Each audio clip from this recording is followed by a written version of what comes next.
अस्सलाम वालेकुम, welcome to my kitchen vlog. कैसे हैं आप सब? इंशाल्लाह ताला मेरे तमाम व्यूअर्स अपने घरों में खुश होंगे, खैरियत से होंगे। मेरी तहे दिल से ये दुआ है कि अल्लाह ताला आप सबको अपने घरों में शाद रखे, आबाद रखे, और अगर किसी को कोई भी मुश्किल परेशानी है तो अल्लाह ताला उसे अपने फजल व करम से दूर फरमा दे। आमीन सुम्मा आमीन। अच्छा जी, तो आज ये मेरा पहला व्लॉग है, तो और मैं इसमें आपसे अपनी खुशी शेयर करना चाहती हूँ। दरअसल मैं बहुत अरसे से स्टोव लेने का सोच रही थी, जो हो ही नहीं पा रहा था। कभी लॉकडाउन हो गया, कभी हस्बैंड के पास मेरे टाइम नहीं था, तो लेकिन हर चीज़ का वक्त मुकर्रर होता है। मेरी भी इस खुशी का वक्त मुकर्रर था। आखिर फाइनली मेरे हस्बैंड को टाइम मिल गया और वो मुझे ले गए और उन्होंने मुझे जो मैं चाहती थी वो दिला दिया। मुझे ये बहुत अच्छा लगा। वो दरअसल मेरा जो पिछला चूल स्टोव था ना, वो बहुत ऊंचा था। मैं उस पर कुकिंग करके थक जाती थी, मेरा बाजू थक जाता था। तो इसलिए मैं चाहती थी ज़रा नीचे, ज़रा डिज़ाइन इस तरह का हो कि ज़रा नीचे नीचे हो, ताकि मैं अच्छी तरह इस पे पका सकूँ। ज़रा कन्वीनियंट हो जाता है ना इस तरह आपके लिए। बस इसीलिए मैं चेंज करना चाहती थी।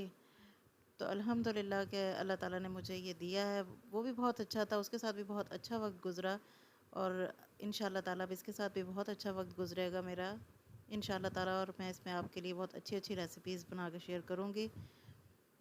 तो अभी तो इसका मरहला इसके फ़िक्स करने का भी एक है। चले देखते हैं, अल्लाह खैर करे। चलें जी, अब इसका ज़रा मरहला आ गया है फ़िक्सिंग का, जिसके लिए मुझे अंदाज़ा बिल्कुल नहीं था कि इतना कुछ हो जाएगा। हर जगह वाइट ही वाइट, मिट्टी मिट्टी थी। कुछ समझ नहीं आ रहा था कि ये किस तरह मैं किचन सेट कर पाऊँगी दोबारा से। मुझे अंदाज़ा नहीं था कि इतना कुछ हो जाएगा। मेरी ये स्लेब भी छोटी थी, इसलिए ज़रा ये भी टूट गई है। उसने सीमेंट का प्लास्टर करके इसे ठीक किया। चले खैर, ये तो होता रहता है, चलता है। आखिरकार बहुत मुश्किल से ये हो ही गया फाइनली। एज़ यूजुअली फिर इसके बाद क्लीनिंग में मेरे हस्बैंड ने मेरा साथ दिया। उन्होंने सारे ऊपर चढ़ के अच्छी तरह सफाई वगैरह कर दी इस दीवार वगैरह की। मैंने कहा आप ऊपर से कर दीजिए, मैं नीचे से साफ़ कर लूँगी स्लेब वगैरह, चूल्हे वगैरह। तो आखिर ऐसे मिलके ही काम होता है। वो बहुत कोऑपरेटिव है मेरे हस्बैंड। सफाई हो गई। अब नीचे सारा स्टोव वगैरह मैंने क्लीन किया। काफ़ी देर लग गई इसमें हमें, तकरीबन 3 से 4 घंटे लग गए। बहुत मुश्किल हो गया था। खैर अल्हम्दुलिल्लाह सारा काम हो गया। थक भी हम लोग काफ़ी गए थे, बच्चे भी बहुत थक गए थे मेरे साथ।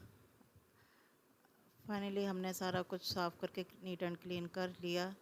अब बहुत अच्छा लग रहा था सारा किचन। दिल खुश हो गया मेरा, माशाल्लाह।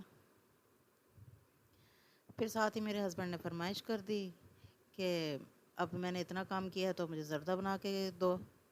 हालांकि मेरे पास इसमें पूरी चीज़ें नहीं भी थी, ज़र्दे में काफ़ी कुछ पड़ता है। जो कुछ मेरे पास अवेलेबल था मैंने उसी का ज़र्दा बनाया। मैंने आधा किलो सेला चावल पहले भिगो दिए थे, कुछ बादाम ले लिए, देसी घी लिया है मैंने, और खोपरा लिया है थोड़ा सा, और ज़र्दे का रंग है, और चीनी है।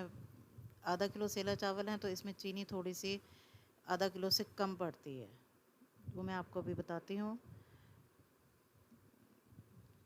इधर मैंने 2 घंटे सेला चावल भिगोने के बाद इसे उबलने के लिए रख दिया था ज़र्दे का रंग डालकर।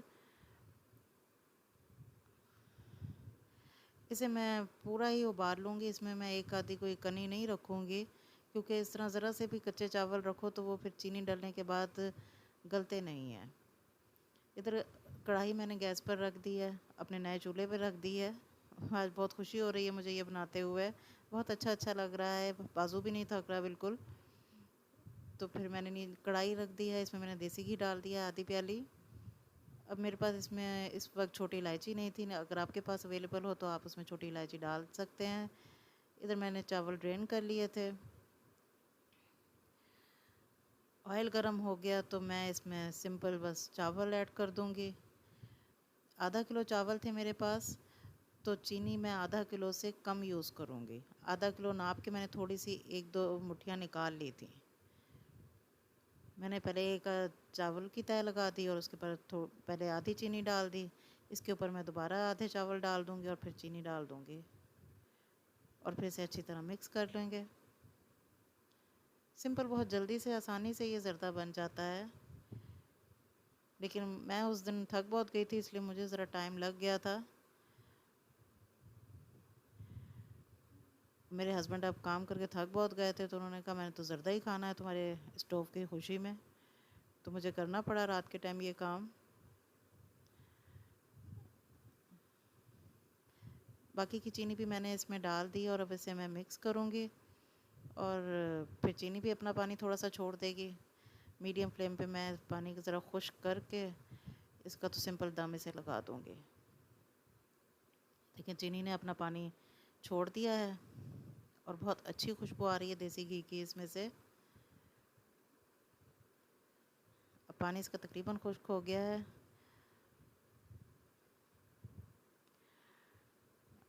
अब इसमें मैंने खोपरा बारीक काट कर रखा हुआ था, वो मैंने इसमें डाल दिया है। बादाम मैंने छिलका उतार के काट लिए थे बारीक बारीक, वो मैं इसमें डाल दूँगी। आप अपनी मर्ज़ी से इसमें और ड्राई फ्रूट भी ऐड कर सकते हैं, इसमें किशमिश भी चली जाती है, जो जो अवेलेबल हो इंसान डाल देता है। मेरे पास फ़िलहाल यही था। इसे भी मैं तरीके से ही पकाती हूँ, मुझे अच्छा लगता है ज़्यादा।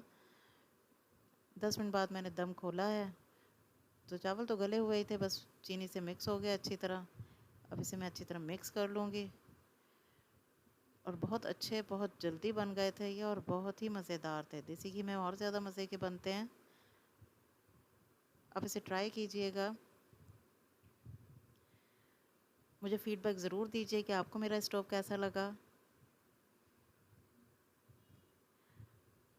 मेरे चैनल को सब्सक्राइब कर लीजिए और बेल आइकन को प्रेस कीजिए, ताकि मेरी आइंदा आने वाली हर नई वीडियो का नोटिफिकेशन आपको फ़ौरन मिल सके।